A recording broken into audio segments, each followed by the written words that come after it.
So we're thinking about ensuring that you kind of have your own needs met, um, and ensuring that, you as a person consider yourself and what you need, and kind of being attuned to yourself as well as being attuned to your child.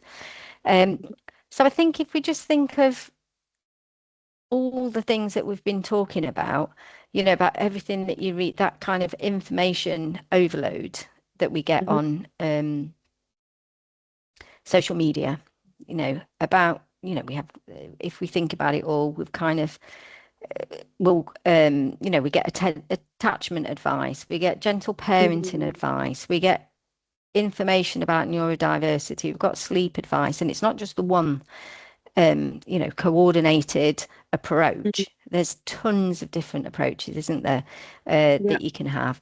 And so I think sometimes having more information makes us feel more confident because we think, oh, right, I'll try this. Oh, right, I know this, but it takes that away from that attunement to yourself. So Mm. I'd like just to think, perhaps we don't need to know all of that stuff. It's helpful to be informed, but sometimes, a lot of us can be attuned as long as we discussed what uh, Mm. uh, an under five needs: connection, sleep, food, Mm. safety, regulation, all of that.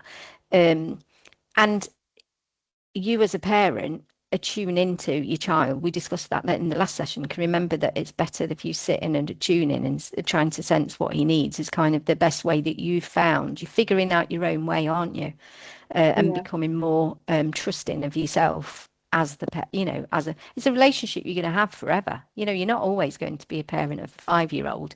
They're going to be 10, they're going to be 15, they're going to be 21. That relationship has to go through. And I think sometimes we're so focused on an under five child, the relationship actually gets locked away. So, sometimes perhaps we don't need to know the explanation. Not every behavior needs an explanation, a deep psychological analysis into it. Not every difficult moment needs a strategy.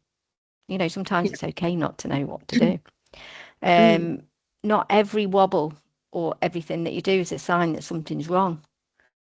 Sometimes our children are tired, sometimes they're hungry, sometimes we're tired, sometimes we get it wrong, sometimes they get it wrong, and sometimes we don't know what's happening at all. But what about if that's just okay?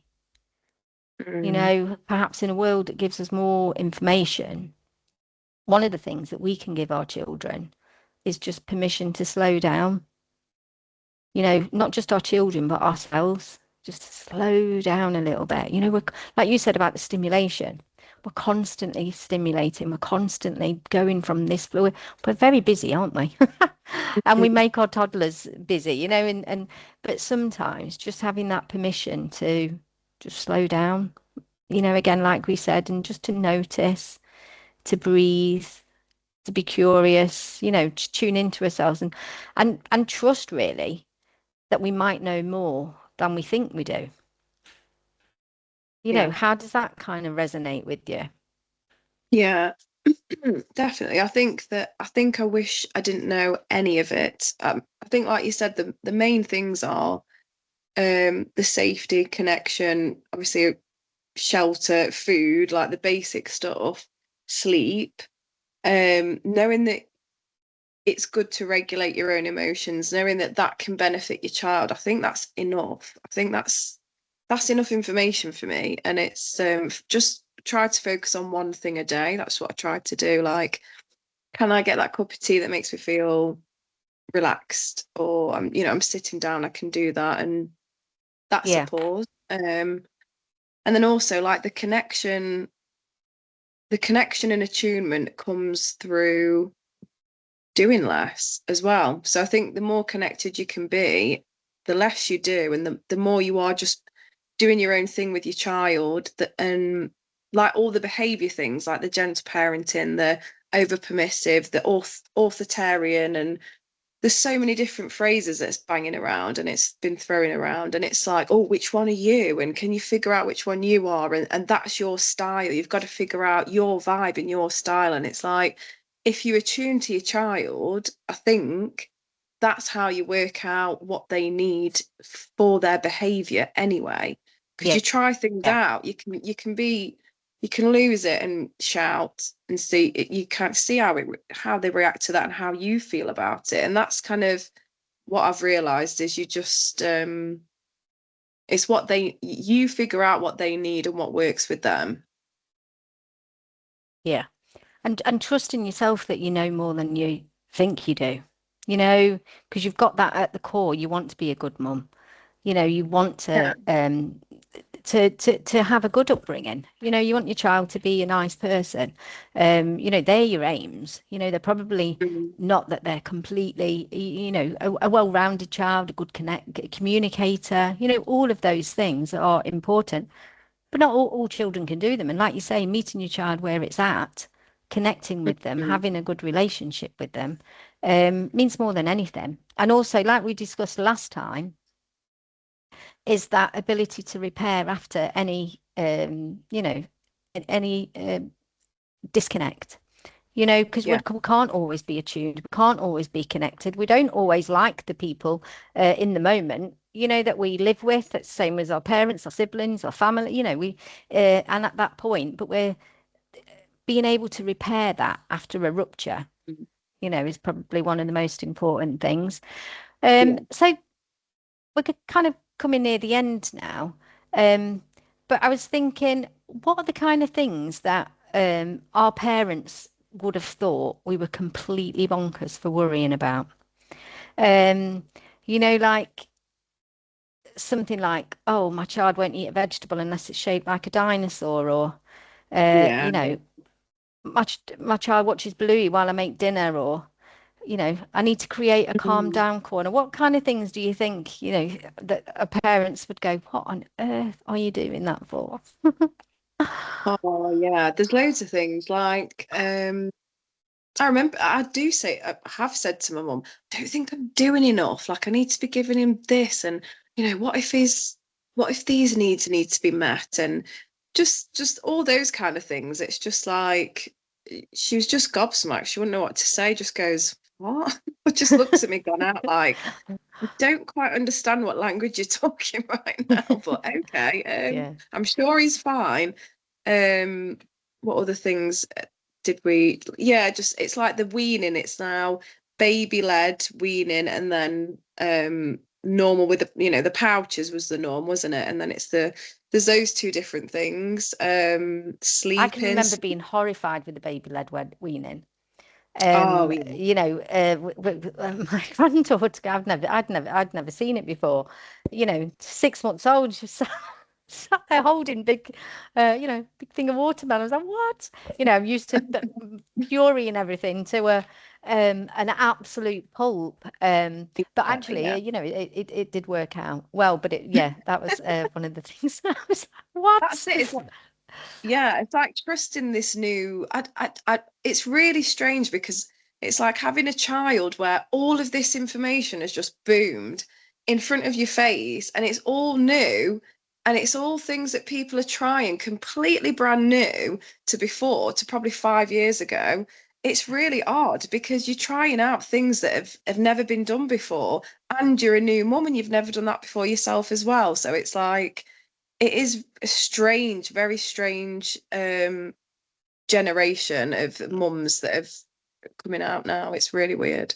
Yeah, because it's the amount of pressure, you know, and it's I don't want to say the TikTok generation because that doesn't sound right, but you know, parents do spend a lot of time on social media, and as you become a Mm. parent, one of your key interests is probably thinking about what's the best thing I can do for a child, which we didn't have. You know, you could buy Mm. a book about Montessori um, ideas, or you know, something like that. But you know, when I was had my children, we didn't have smartphones. We didn't have you know, the internet was just starting to come out, so you could find things on the internet. But you know, my Mm. parents couldn't have done that. There was definitely no internet. Um, so Yeah. you know, knowledge isn't the enemy. Mm. Do you know what I mean? It's not. But it's about learning how to hold that knowledge without letting it consume us. Mm. We can have an understanding about how things work. That's what happens as you grow up. You have a deeper understanding, don't you, of how life works and how society works that you don't have as a child. So you do that developmental information is important. It's perhaps something that should be taught in schools to everybody. So we do have that as an idea, and it's not something you have to cram once you're, Yeah. 1 month before you're in labour. Um, or Mm. actually when you've got the baby, right now, what do I do with this? Has it got an instruction manual? Oh no, it hasn't. Where is it? It's kind of in your DNA. Yeah. Yeah. It's through your That's the thing. Like, I used to get really frustrated with the oh, you know what's best for your child. And at that point, we're on our phones, we're getting the information from everywhere. And to have that comment, I understand now. But at the time, I just used to think, what are they talking about? Like, well, I don't know what I'm doing. Like, it's one of those, I think as well, we expect answers. So the problem is, as this generation of mums now, we expect that there's a solution to every single problem. There's an answer, and we want it straight away. There's no figuring it out and kind of like, oh, I wonder what that mythical thing meant, and let's go on that journey to find that out. It's no, I need yeah, the answer right now, and you kind of need to show me what that answer is. It's like yeah, we need the stats. It's a weird, maybe that's my generation. It's just we need stats. We need to know why. We need it right now. It's yeah, That's another thing of social media affecting us before being parents anyway. That's the way we were living. So yeah. It's a strange, weird and wonderful time, isn't it? We have got so much information and so much knowledge, but it does take away from, you know, the kind of rooted, rhythmic, connected yeah. parenting that we're um, trying to, kind of not get back to, but include within all of our knowledge. So the new normal, it doesn't have to become the new perfect. I think Mm. that's one of the things. It's that aiming for perfection. I'm going to do it right. I need to, but so give me the evidence so I can do it properly. Like you say, instead of learning as you go along. As long as you've got you're focusing on, how to stay grounded yourself. It's that I think so. That's if we think of our rootedness, what helps you stay grounded rather than Yeah. looking outward for And answers. the weird That thing was, rooted to yeah, like that rhythmic rooted, just the words of that remind me of when I first had Noah and he was absolutely just tiny, like 4 months old. And I was really struggling with anxiety, sleep deprivation, wanting the answers of what do I need to be doing right now, and the loneliness, all of it. And it's weird. The only thing that grounded me, because obviously I used to do all the holistic stuff before, was pretending that I was a tribal woman. I don't know where this came from. And I just had this image of me stood on like a mountain face with my child, carrying like spears and like having a tribe behind me because I didn't have one.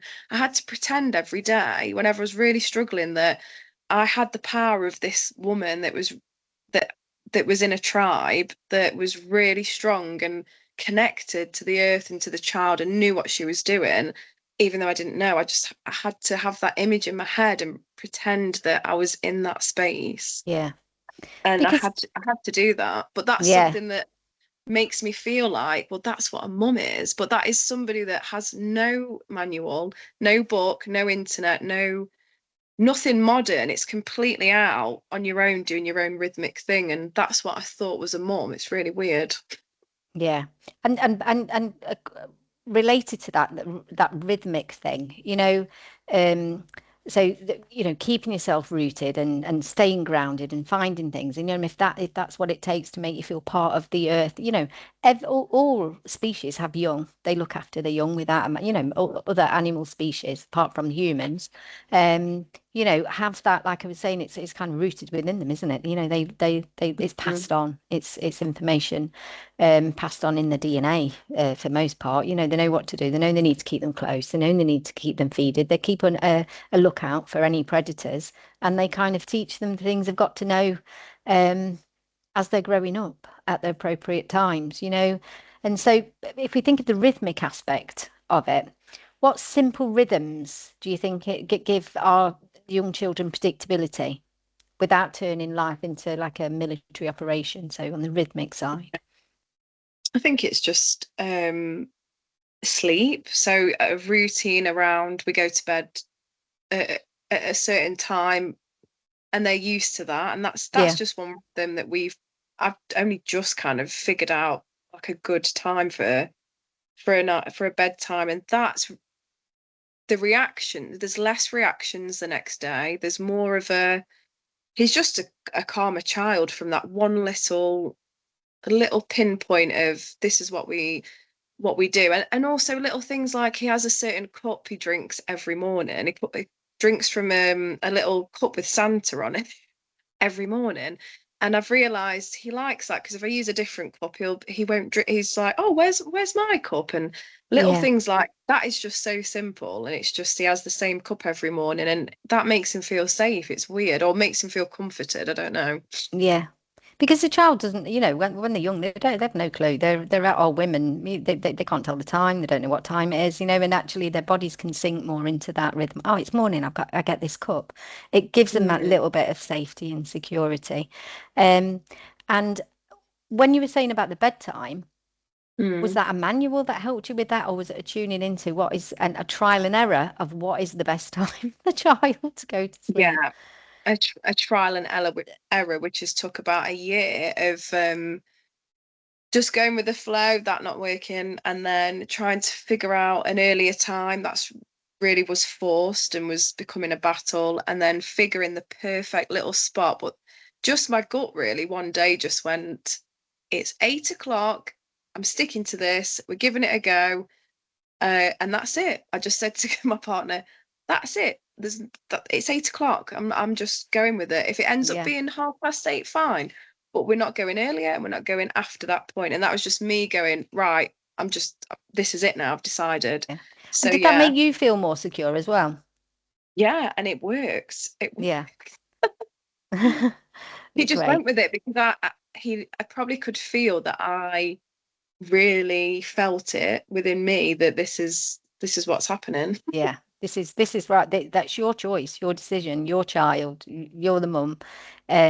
Great. So lastly, because it's obviously so we've had a little quick discussion about the rooted and rhythmic and so connected. So just to Mhm. give a last little bit thing about what helps you stay curious about your child, you know, rather than comparing them with developmental norms, online children, or someone else's parenting philosophy. You know, what helps you stay connected? Um, I think just pausing more, doing things slowly. As soon as I'm rushing things, I try and slow it down. Um, he was waking up and kind of going, "Where are we going today? And what we doing?" And I just realised I must be rushing us out of the door like quite early on, and just noticing things that he likes to do, things that is yeah, things that are triggering him maybe, and I don't know. Yeah. And I think that's Yeah. what you do when you're in a relationship with someone, you know, your child or another adult, isn't it? You find out by trial and error what they like, what they don't like. You know, if you think in the beginning of a relationship and you're in a new relationship, aren't you, with someone when you have Mm, a child, yeah, and they're exposing their um newness every day. This is what I like, this is what I don't like. And you're growing in that journey of them realizing what they like. You're growing with them. Um which I think that attunement and connection you're finding out, you know, it's quite exciting. You're finding yeah. out this new humans being revealed to you every day, aren't they? Um, Yeah. and they'll Yeah. change and grow because that's what children do. So if well, just to kind of sum it up, I mean, I've got a picture of dancing. You know, I think that just having fun occasionally, letting yourself go, whether it's going out for a walk or just to putting your favorite music on. You know, music for me is always Mm, the thing to lighten the mood. Your own music that you like, sharing that with a child. You know, sharing mm, something that you love, and that's what relationships do, don't they? They share information about each other. So your child has to get to know you as well. yeah. Um, and what you like and what you don't like. So what do you wish every parent of a child under 5, particularly though for those a little bit of advice of going on their, early journeys? What would Mm. you think you wish they'd knew, or what would you like to give them permission to stop worrying about?